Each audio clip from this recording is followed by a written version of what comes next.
This video app review is brought to you by the iPhone appreview.com. What's up, everybody? This is Luke Patrick with the iPhone appreview.com. I'm going to show you a thing really quick. I've got two different iPhones synced up currently, and I'm going to play the game that we're looking at today called fingersweep, and here's how it works. So you take this, and you just go nuts with the multiplayer game, that is. You go nuts on the screen, just painting everything that you possibly can.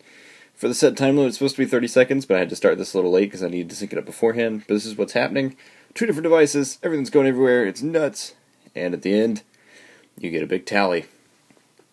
So, this is fingersweep that we are looking at. This is a free application available in the iTunes App Store. It's one that we've looked at before, but it's come out with some new improvements, and we're quite excited about them, so we're going to go ahead and show you how this works. This is the new multiplayer section of it, and if you've seen our original review or have played fingersweep before, then you kind of understand how this works, but essentially you're going to, the original concept is that you've got two paint blocks merging towards a median line here, and you're supposed to scratch them away, sort of like the erase tool in Paint is a good example, or if you're professionals like us, Photoshop. But this is a slightly different mechanic, so just to give you a better view of this with a little bit more explanation. Two different devices synced through Game Center.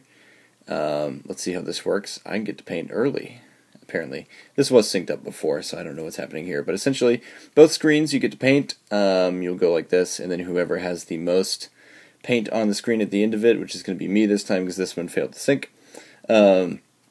Whoever has the most paint wins, and you will get a sort of neat little graph showing you how this works. I don't know what happened here. It could be that I think it's my home Wi-Fi network. It's not playing out very well. You obviously don't have to have two devices right next to each other for this to work out. But anyway, I think we're going to get rid of this one now. Okay, go away, other iPhone. And of course, that was an iPhone 4, and this is an iPhone 5. It does work on all varieties of iPhones, so that's nice to know. And we're probably having some disconnect issues. So I'm going to go ahead and tap this and show out. There you go, fingersweep on our dashboard, and we're going to just nuke that really quick and restart.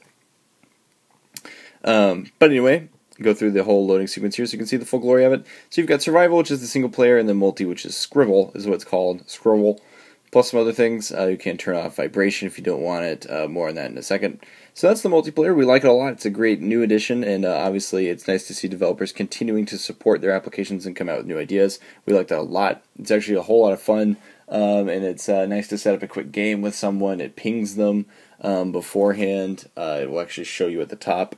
So-and-so wants to play, you tap it, it goes straight here, you hit play, and away you go. Same stuff as last time, too. You've got different power-ups that you can scroll through in the single player. These are unlocked using swoopies, which you get by playing the game, etc. So that's where this is. We have a few complaints with the application. We'll talk about that in just a second. Before we get there, I'm going to swoop through and see what I can afford. At the moment, side sweep. Might put all the paint on the sides. I could do that. Let's go ahead and unlock it. Unlock. Play. So here's how this works. The basic mechanic is that you can slide through on the bottom, and then these paint walls, which are changing color, which is a nice addition in comparison to the other one, they will descend towards the middle there, and as they hit the middle, something very unfortunate and interesting happens. And of course, you're racing against a clock here to see how long you can stay alive. So this is kind of an infinite sort of stay alive to win sort of arcade situation where you want to stay alive as long as possible. And you earn swoopies, of course, for playing the game. Slide through this. You can check out the international scores here. 4 minutes, 56 seconds. It's not a lot in terms of arcade games, so but for this game, that's very impressive. So that kind of shows you where the level of difficulty is here.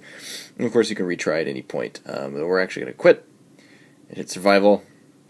To set up your power-ups, all you need to do is drag these in place. So I've added my grenades. We like this a lot. Side sweep, too. I can add that and hit play. So, thoughts on this game? It's still really hard. Very difficult, which is, of course, a boon for some.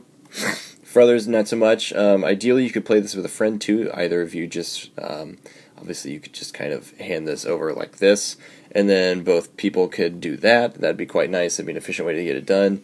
But as you can see, just a few screw-ups and you're toast. So it's still very difficult, which is, of course, a turn-on for some people and a turn-off for others. We're kind of in the middle on it.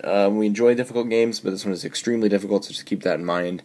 Otherwise, there's a lot of improvements. We really enjoy what they've pumped out, and this is still one of the more fun games that we've reviewed recently, so I will say that. And, of course, it looks gorgeous. Just look at this thing. And the variety of power-ups that they've been including, quite nice, so enjoy that. That's pretty entertaining. I like that a lot. All of these things help you stay alive longer, and of course there's other things you can get, like this square dude, as you go along. So there's plenty to keep the game fresh. The concept has been revised and improved, of course, all along. We appreciate it a lot. And in general, it's still a very good game. So we're going to give it a 4.5 out of 5-star rating. It's a great value. It's a great arcade game, and if you want to jump on something now, it's a great one to go with. So with all that in mind, again, that's a 4.5 out of 5-star rating for Fingersweep, and that's all I had to say about it. So at this point, I'm going to go ahead and sign out, but we will see you guys later. All right, bye.